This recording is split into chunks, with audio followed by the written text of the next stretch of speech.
humility is one of the most important qualities which you must have.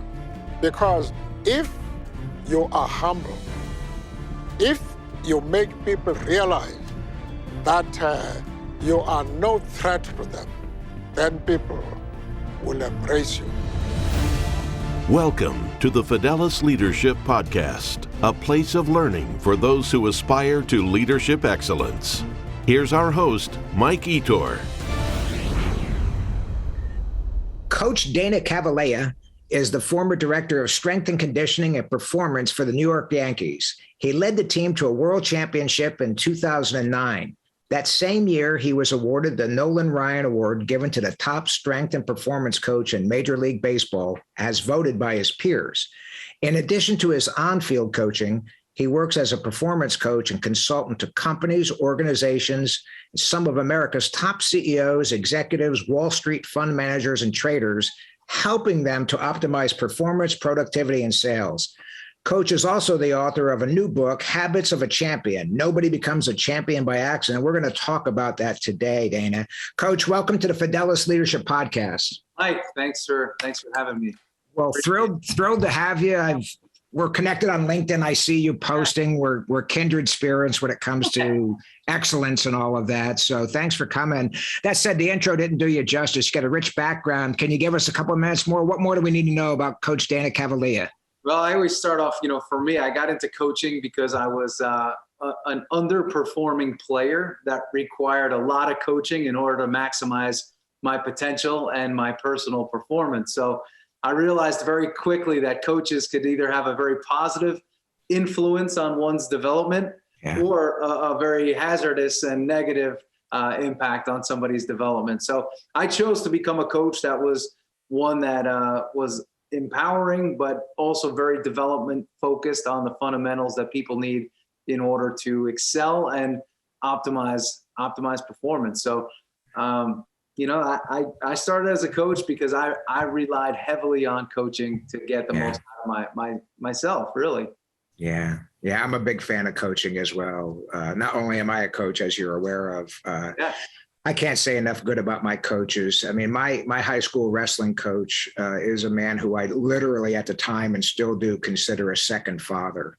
So I think any athlete that's stuck with a sport for any amount of time and not even reached a high school level, the right coach is more than a sport. I'm sure you'll agree. It's life-changing potentially.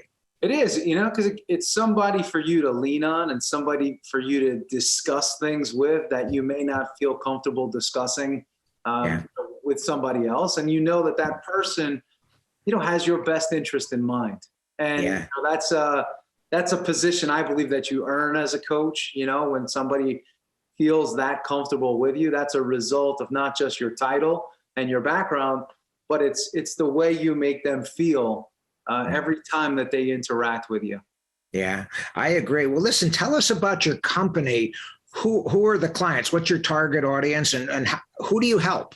Yeah, well, I work a lot actually in finance. I work a lot with private equity. I work a lot with, tech as well, across many different platforms. And, I coach from individual C-suite members to the entire C-suite to their teams. It really just, it comes down to what is that organization needing right now. And then we develop a specific plan to help them in the now to overcome whatever it is that they're dealing with, whether it's cultural issues, whether it's, helping to manage a teammate that may be high maintenance and also high output. What do we do with this person? They're killing our culture in some ways and they're hard to work with, but they're producing. What do we do? So there's a lot of that navigation. And that's actually one of the things I enjoy the most is working with CEOs and C-suite executives to help them navigate the situations they're dealing with in real time. And it's the same thing I've done for years with professional athletes, right? It's the same thing that you do. And it's a whole lot of fun when you can help people overcome and be in their corner to help them get through whatever they're dealing with. Yeah, I understand. Well, as you know, Dana, the podcast is leadership focused, people who aspire to leadership excellence.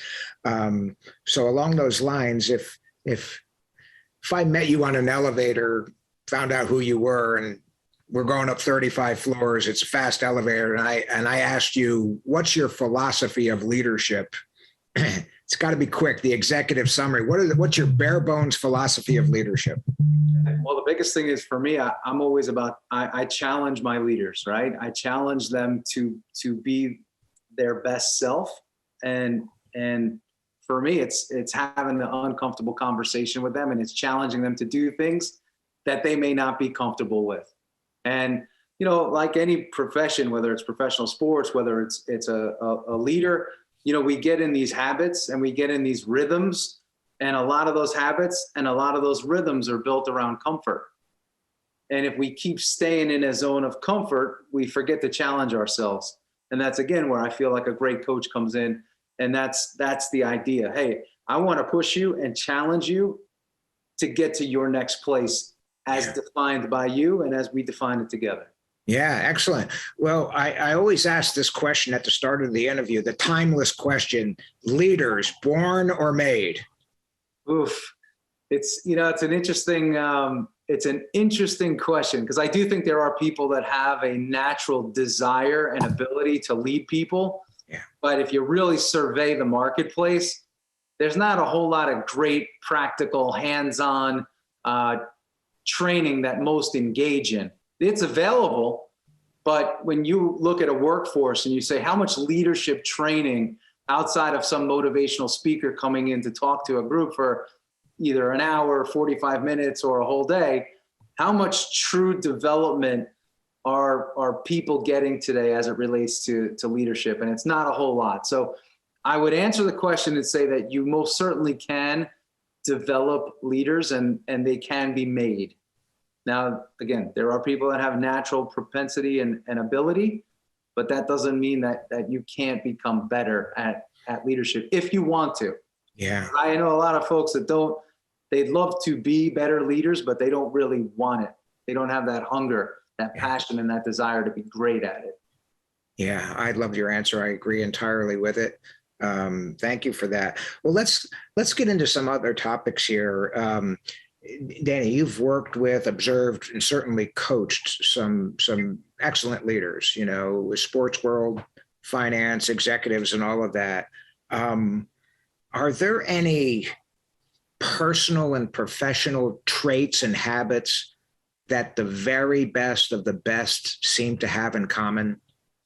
I was coaching an executive yesterday, and I talked about, we actually both were talking about the word consistency, right? I find with the best of the best, oftentimes what you're going to get from them. But we got talking about the word consistency, and consistency is doing things the same.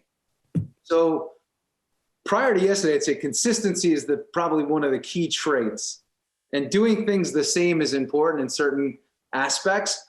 But the greats that I've worked with, they're consistent, but they have an openness to adapt, and they have an openness to change.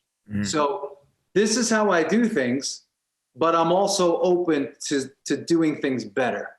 And I find that willingness and that openness to be a very, very key part of achievement and success of being your best.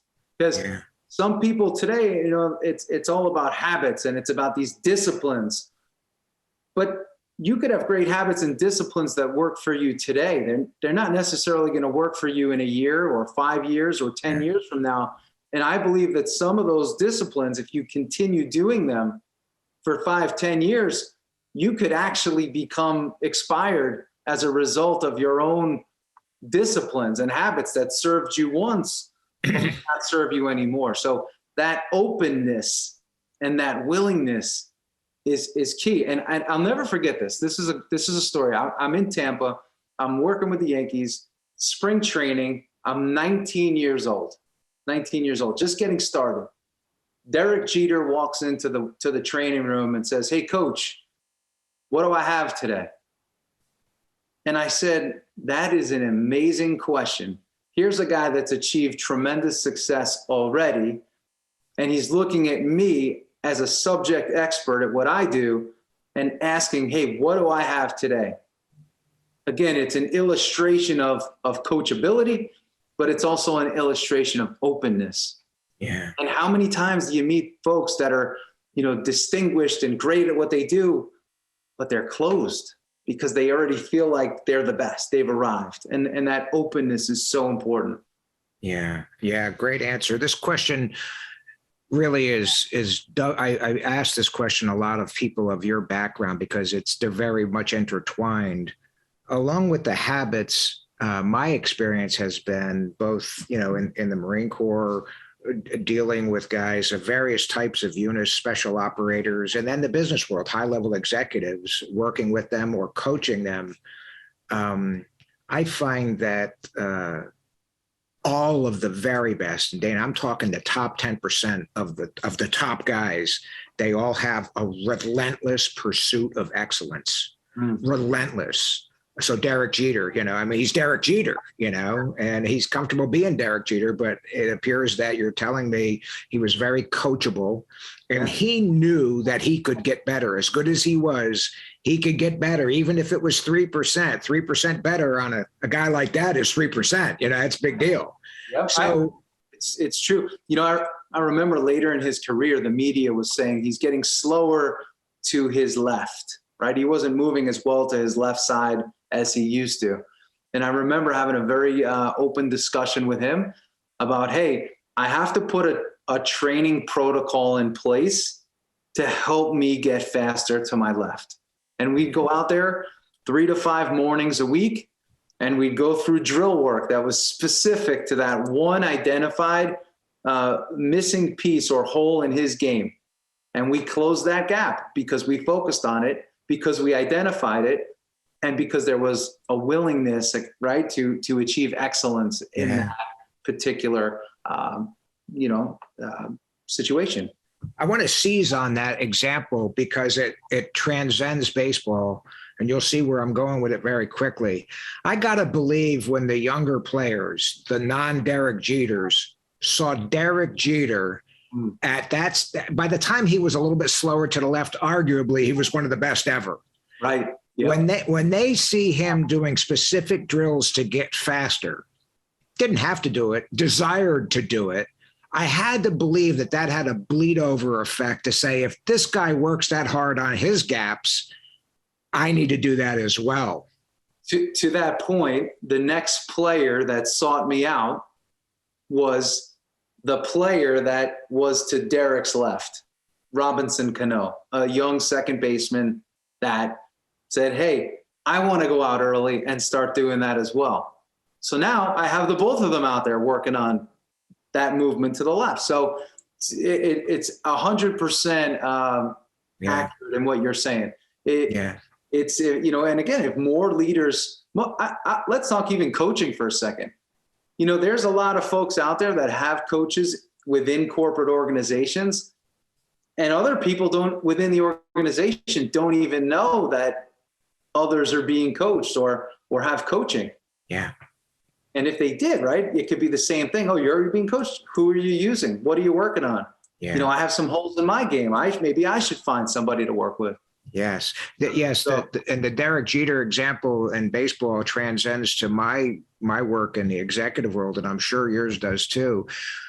When it comes to coaching entire executive teams, all of the C-suite or the senior leaders and the C-suite, I find that the attitude, the coachability, the approach of the CEO sets the stage for everything. If the CEO becomes a student of this coaching right from the start and is engaged and really interactive and all of that, everybody else, I think even some who really would prefer not to be, they take his lead and it becomes a 2x at least better engagement for everybody involved. Absolutely. I just did an offsite, in August, and it was the CEO is 100% open and all about development. And so is the rest of his team because of it. Yeah. Yeah. Cool. Any final thoughts on pursuit of excellence, in the very best that you've observed? They just seem to be a relentless pursuit, even when they are excellent by everybody's standards. Yeah. They're not satisfied. They just keep going. I wrote about this in my book, right? Habits of a Champion. And it says, do you love to win or do you hate to lose? Yeah. And if you were to ask a room of folks, does everyone here love to win? Just about every hand would go up. But those aren't necessarily the people you want on your team. It's those hate to lose people that have something to prove. And there's something that they have inside of them. And that's another characteristic and trait I've seen with the best that I've ever worked with, is there's just something within them that they are trying to prove to themselves. And that I find is directly in line with the pursuit of excellence. They have a desire and a willingness to pursue excellence because they accept nothing less than excellent. Yeah. Yeah. Well, listen, your book, Habits of a Champion, Nobody Becomes a Champion by Accident. I've read some summaries. I haven't read the whole book yet. I've read some summaries online, so I'm conversant in it. So let's talk about it. Why did you write it? Who benefits from reading it? And could just talk. What are some of the main lessons in it? Yeah, well, it was based on this principle, right? You read a lot of books on leadership, right? You know, as a coach, I'm always reading about development. I'm always reading about leadership. I'm always reading about performance. And I'm taking all of this in. And then I get to watch some of the highest performing people on the planet as it relates to this particular sport. And I see them not doing a lot of the things that are in these books, but they're having tremendous success. And I said, okay, there's a distinction here that I need to be aware of, that there's books that are based on theory, and then there's books that are based on practical. Mm-hmm. And I wanted to write a book that was based on practical, not a book that was based on what sounds good, but when you go to apply it in a sports environment, on a battlefield, there's holes in it.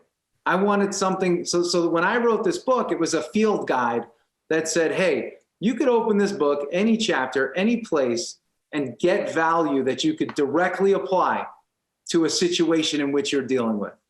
It wasn't about waking up at 3 a.m. and that's the only way to be successful, right? It wasn't about that. It was about providing a tool to people that they can use to A, give them confidence and give them greater belief in themselves, and also give them the feeling that, hey, I'm understood and how I'm thinking is not wrong, right? And also give them tools that they can use in order to optimize their performance. And it was really based on that. In a lot of ways, I've read a lot of leadership books written by leadership gurus, and I felt like I was getting duped, and that I was, reading stuff that wasn't entirely accurate. Sounded good, felt good, no direct application. Let me jump in on that one. I've written 4 books on leadership. I've sent them to you. I don't think they've arrived yet. They should arrive any day now. I'm waiting for them. Yeah. So I better not see them on eBay for sale. Oh, you won't. They'll be on my shelf after they're read, sir. So in the big one I wrote as a textbook for my coaching and training, and I make that distinction. There are leadership experts, PhDs, Pulitzer Prize winners, New York Times bestsellers, that from me looking at their resume have minimal or zero experience leading. They are of an academic background. I've read their books and I've gained value from all of them. What their lack of experience prevents them from knowing is the true leader, the real executive, walking in on a Monday morning. A system implementation is scheduled for Wednesday morning to find out that the project manager quit. Yeah. And now what? And it's these things. So I draw that distinction in my book. I draw out to the students that there are leadership gurus, leadership experts. Most of them have graduate degrees, PhDs. And I don't begrudge them that, but if you look in their resume, almost none of them have ever been executives except in charge of their own company. There's nothing wrong with that. And I'm not bashing them, Dana. I've read their books and it's good. However, I bill myself, I tell them, I do have 2 graduate degrees. I don't have a PhD. I don't plan on getting one. What I have is 46 years. I'm 66 now. I was a leader starting at 19, actually, in the Marines. So I've got 46 plus years of standing in front of the formation, being at the end of the table, being responsible and handling the human dynamic. So I'm not a leadership expert, but I absolutely claim to be an expert leader. Yeah. And there's a difference. I believe I can go into any organization and no subject matter expertise whatsoever, but by asking the right questions, 99% of the time, the organizations you go in, they know what their problems are. It's just that nobody's asking or no one's listening and all of that. So I'm glad that you seized upon that. I always tell people, I've read all their books. There's a lot of value in there, but you got to know where their experience stops.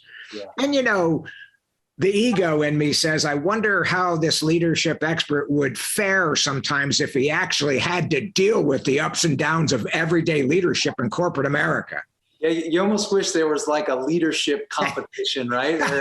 Yes. So it's like you can put everybody there and say, okay, here's the scenario. Now go lead, your team to victory. Actually, that's one thing I've noticed about even some of your posts is that you actually come out and say it. Like, hey, here's my experience. Like to lead with your experience. And I appreciate that because it's like, hey, I just want to make it clear for everybody. I've been there. Yeah. Yeah, I agree. I am very forward about that. Not arrogant, but confident. Yeah.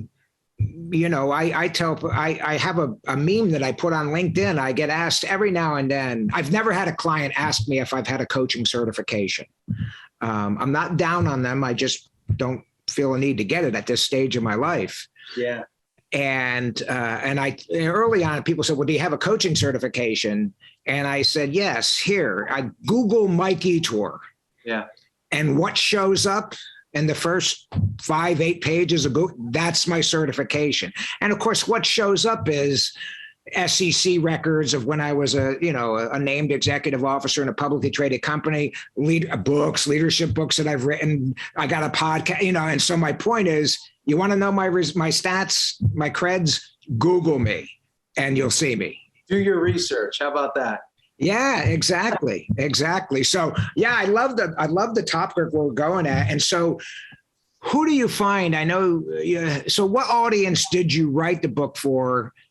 And then what audience have you seen develop? Like, the people reading the book thought who thought they were going to be, or when you first asked that question, the first thing I wanted to spit out was I wrote the book for winners. Yeah. Right. And it's simply, who's a winner, right? People that want to get better and actually want to do the work to get better. Right. There's people, they say they want to be better. They want to lose 20 pounds. They want to run a public company. This was written for the people that are actually going to do it. Yeah. I love that. Going backward, just one conversation here, one tidbit, expert leadership expert. You're familiar with the movie Moneyball. Yeah. Where the geeky kid from Yale, the lead character kept pointing.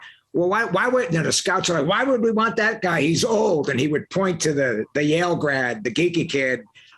He would point to him and the kid would say, he gets on base. Yeah. He gets on base.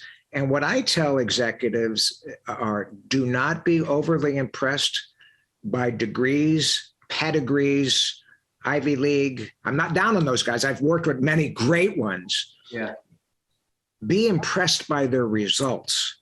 And so the business equivalent that I use of Moneyball is he makes things happen.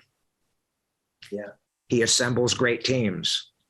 He can attract people smarter and better than him and focus their combined efforts. He just wins everywhere the guy goes. He went to a state college, didn't even graduate, worked his way up. He's an executive right now. He just wins, baby. He wins. Yeah. And I love that. And I think that's probably where a lot of your book is going. What audience have picked it up now? You know, I know winners, obviously. Any niche? Well, it's been a real mix, to be honest with you. I thought it was going to land in the sports world very nicely, but it has, but it seems to really have shifted into the business world, and a lot of younger executives too that are trying to find their edge. They're trying to find, hey, am I missing something, and if I am, I want to know what it is and how I can improve it. So it's a lot of that sort of person that it's landed in their hands. So yeah. It's cool, because then you get some nice follow-up questions. Hey, what do you think of this? And by the way, I don't claim to know everything. I know what I know, right. And I know what I'm going to know, because I'm trying to know more. Yeah. How old are you now?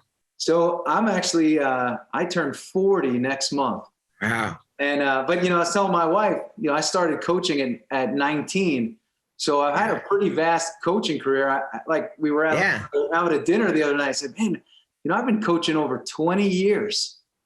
And it was mind blowing. I mean, I know for you, you cited your age earlier. It's got to be pretty cool to look back and say, wow, that's a lot of battles. That's a lot of experience. That's a lot of dialogue and conversations and interaction and learning. Well, yeah, thank you for that. And I will tell you, I mean, I didn't mean to put you on a spot with your age and all of that. Yeah. When I was your age, when I was 40, I was almost ready to retire from the Marine Corps. And I had done well as a leader in any environment in the Marines, combat, peacetime. I was a top 10% leader, if I say so myself. I was a good leader, better than the average. And so I had every reason. I came out to the corporate world, didn't know anything about business, but survived because I knew leadership. Now, that said, as good as I thought I was and knew I was at 40, I knew I had I could still learn. Just fast forward, Dana, 5 years, age 45, entirely not different, but such a better leader. Yeah. Fast forward 10 years to when I was 50. At that point, I'm like, if I've learned this much in 10 years, what about the next 10 years? And so I'm here to tell you, at the age of 66, having read leadership books and led people before you were born, I am still learning every week. I see something, I'll see somebody that a young fellow like you will post on LinkedIn or Facebook, and I'm like, how have I ever been around this long and never thought about that, read that quote, thought about that technique or whatever. So the journey's never ending. And that's what I love about what I do. I have the best job in the world. I get to teach and coach my passion, as do you.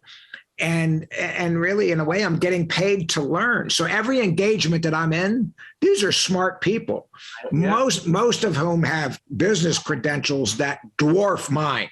Right. I mean, smart. They don't know leadership as well as me most of the time, but they're good people. I often wonder what they would have accomplished if they had some leadership training in their 20s and 30s. And so it's amazing. What's been your experience in that? Same. I got to tell you, sometimes I get off of a coaching, session with a leader, and I feel like in a way I should be paying them for what I just took from that interaction. It was brilliance. And Mike, one thing that I always say is, I'm very forthcoming with this with those that I work with. I say, listen, I'm probably not going to teach you, something that's totally you've never heard before. Right. But what I'm going to do is help you activate some different thoughts through our dialogue. I'm going to continue to give you clarity and keep you clear so that you can utilize these gifts that you have. And then we'll give you some skills as needed and as we start to navigate some tricky situations. And it's a very, very rewarding exchange and experience with with these people, because it's again, like you said, these are brilliant folks, and we have a great opportunity to work with them to help develop them. And that's a word that I use even more than leadership. Yeah. I use the word development. Yeah. We're always trying to develop talent. Yes. Well, that's my tagline, Fidelis Leadership Group. And underneath it, it says developing world-class leaders. Yeah. Developing. And I love the term world-class. You have dealt with world-class athletes. Yep. And I'm going to put you on a spot here. I say that Dana Cavalea has worked with athletes that were at the pinnacle who were less talented than some of the guys that never reached those heights, but they worked, and they were consistent in the application of the fundamentals. Your thoughts?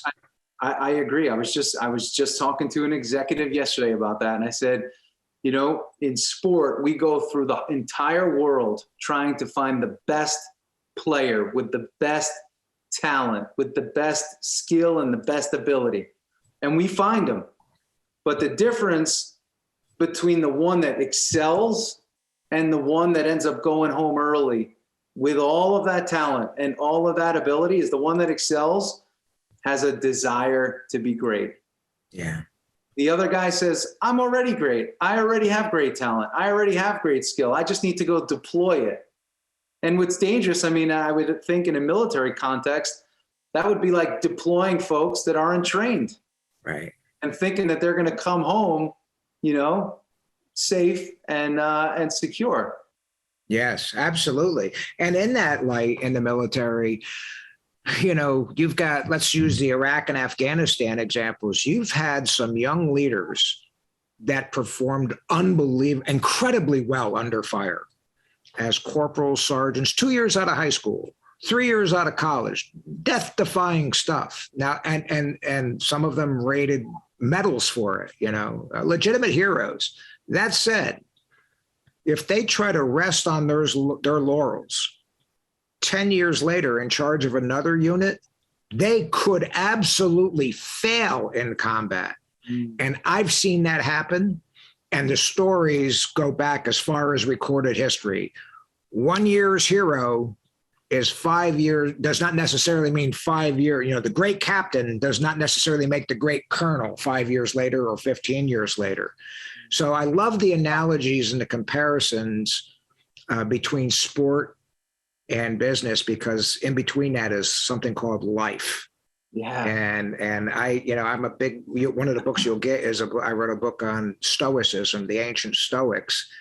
And I realized long ago that the old guys had it all figured out, Dana, 2,000 years ago. When you read these things, it's like they had it all figured out. All we got to do is read from them. And I maintain every mistake that we could make personally or professionally has been committed millions of times by others. And all we have to do is read and study, and we can say, ooh, I was going to do that. Hold on, hold on.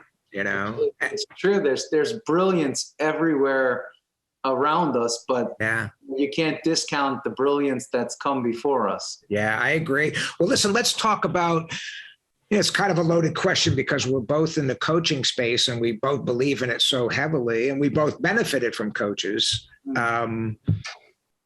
What advice would you give? And let me load this up a bit for you. In my profession, executive coaching, a lot of younger leaders in their 20s and 30s can't afford me.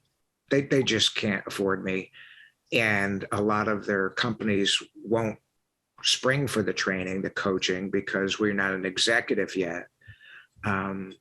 Some of them do say, hey, Mike, if you'll work with me and spread the payments out, I'll go for it.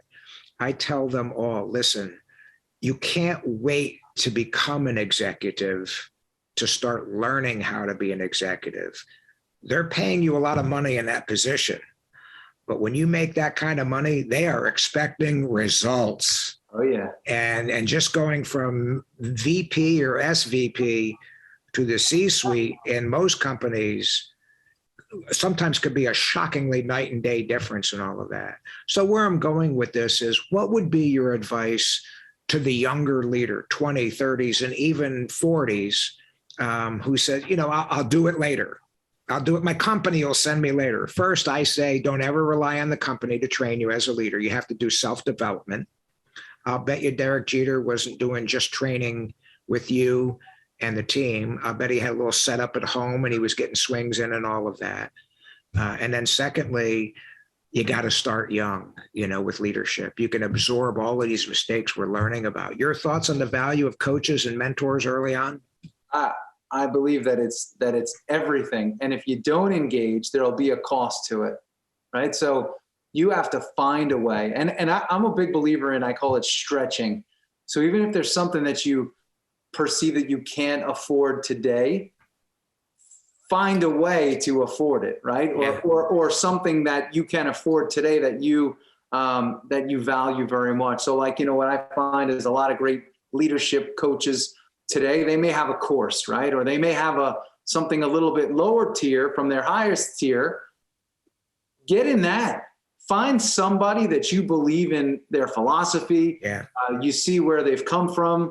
You know in your heart that person or that group can help you. Get involved, right? And stop at nothing until you get involved. Yeah. And that's the way I look at it. There's a lot, and here's the other side, and I think this needs to be discussed. Be very careful, because when you go to YouTube University, there's a lot of wonderful things on there, but there is a lot of crap on there too. Yeah. And if you learn the wrong things, there's also a tremendous cost to that. Right. Right. Yeah. I've seen that in our space, in the leadership space. I've seen some really good stuff on YouTube, but you have to have a high filter on it. I've also seen some stuff. It's like, no, if this person does that in a corporate environment, they're going to get fired. Yeah. At a minimum, they're not going to be successful. Maximum, they're going to get HR complaints and they're going to get fired. The company's going to get sued. For instance, I saw an article a while back and I sent it to my client and said, no, this is wrong, about what's the big deal about swearing in the workplace, this and that. And I'm like, I'm not a prude, but I will say that if you open up a workplace, like I've never seen a professional workplace that allows that. I've never known a high performing executive team that, I'm not saying an occasional word comes out, but they don't make a practice of talking like maybe the locker room, and so this person, but that person's, and so you get a younger fella in there, and next thing you know, he's saying stuff and someone complains to HR, he's in trouble. Yeah. I mean, he's in serious trouble. Any thoughts on this? Yeah. I think you always need to be a pro, right? Yeah. Part of being a great leader is saying, hey, how could I be professional? And I think that's an area of focus that you don't hear a lot about in the leadership space. Like, hey, do you shave, right? Do you get your hair cut? Are you well groomed? Are you well dressed? How are you from a postural standpoint? What's your energy saying? What's your tone saying? What's all of that saying? Because that's also a part of leadership. So it's just very important. But when it comes to, I like to write notes as I speak and as I listen to others. And I said, one of the dangers of leadership coaching and development today is that what's very seductive is what sounds good and what feels good. So if you are somebody, again, we'll use YouTube University as an example, you're on there and you're looking for, you type in leadership development, and there's somebody there that maybe never did anything, but they have a very elegant way of delivering, or they have a very elegant way of how they sound. And it makes you feel good. Yeah. That doesn't necessarily equate to great, functional, usable content that can help you in the war room of, your corporate job, your leadership position, whatever it may be. Yeah. Yeah. So just steer clear. And I feel like, we're mentioning this because I think both of us are passionate about it, but there's some really great leadership coaches out there. It's your job to find them. Yeah, I agree. And relative to, the fundamentals, and, I call them bright, shiny objects, don't being seduced by that, because there's, every week, every month we see something like, the new style of leadership, or this old style won't work. And I'm like, well, what you're calling old style is the fundamentals. So I actually have a large collection of leadership and self-improvement books going back 100 years. Yeah. bought them off eBay. I mean, I've got a ton of them, and I got to tell you, it won't surprise you because you're a student of it. Good self-help and habits of excellence type books from 75 years ago are very much like today's. Yeah. The English is adapted and all that and evolved. Same thing with leadership. Leadership books that I have found written 100 years ago, 80 years ago, 50 years ago, dead on with the fundamentals, because with both excellence and leadership, at the core of it, you're dealing with human nature. And human nature has not changed and will not change. Therefore, it's all about one human having the ability to influence and affect the performance and effort and energy of others and all of that. So I unabashedly, every now and then you'll see on LinkedIn, I'll put a picture up of 15 or 20 old books.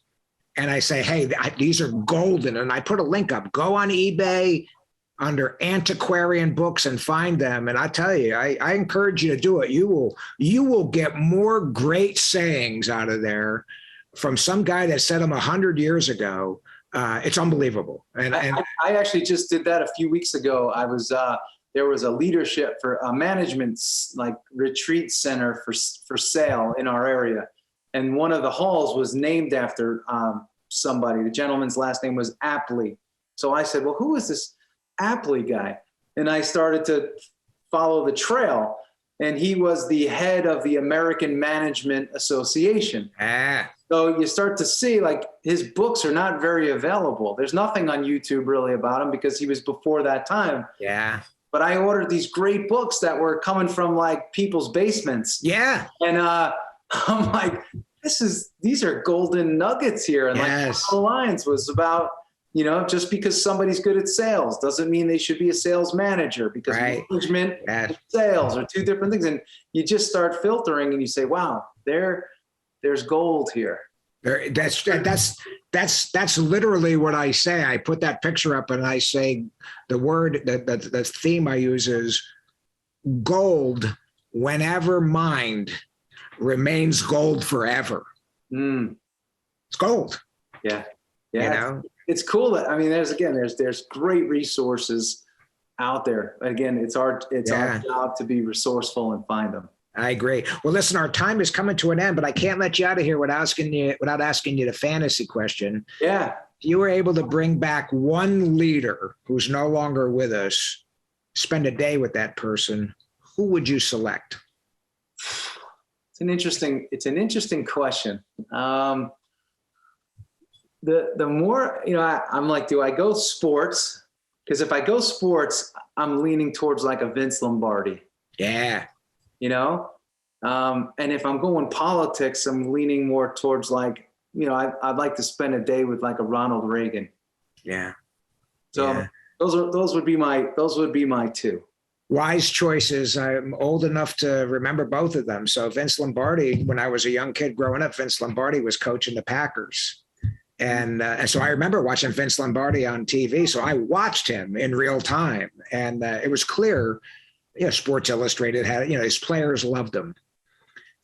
But what he made them do physically was cutting edge. In fact, a lot of his players rebelled, like, you're just pushing us beyond human limits. And his thought was, I need guys that can perform in the last 5 minutes of the fourth quarter. Yeah. And then, of course, he started winning and all that. And Reagan, I think, was one of those guys you talked about early on. I think he was blessed with a natural aptitude for leadership. And then I think he worked hard for it. Yeah. I think people on the other side of the political spectrum of Ronald Reagan, even they have to admiringly say, man, the guy had bearing, charisma. It was hard not to like that guy, you know?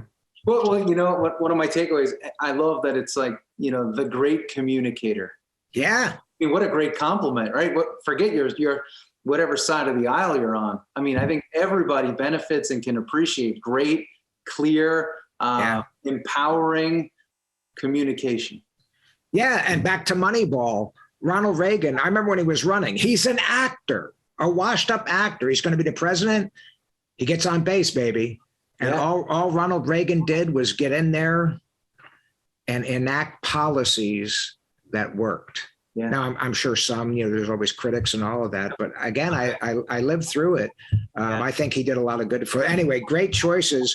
Listen, where can people find your book? How can people contact you? Yeah, cool. And thanks for the opportunity to share it. It's so my book is on Amazon, and DanaCavalea.com is where I write a little daily newsletter on, I call it the Champions newsletter, where I send something out every day. Just because I believe, leadership and coaching more specifically is about a daily touch. Yeah. Right? Touch them daily and keep people in the rhythm of coaching. Yeah. And that's my whole philosophy. So that's why I pretty much write it Monday through Friday, give you the weekend off, and we come back. So that's where those are my two. So that's a newsletter they can sign up for on your website? Yeah. And I write it literally every morning. That's a part of my daily habits and routine. I love it. Get up. I love it. I sit down and I write whatever comes to mind that particular day. And what's cool is somebody says, "Hey, I needed that today," and it's like a very positive thing. So I awesome. Quite a bit. So. And you run a podcast as well, right? I do. It's called the Becoming a Champion Show, where I believe that we're all working to become our champion self, whatever that is for each of us. So I do it as a monologue, and then I also do it where I like you, I have guests every so often as well. But I don't discount the monologue, where somebody with your stature and background, or my experiences to date, can just talk to people and allow them to hear and feel your voice and your passion and your ideas. Yeah. Well, listen, relative to my stature or whatever that might be, let me tell you something. I don't know if you've seen me, Dana, but I've been taking notes.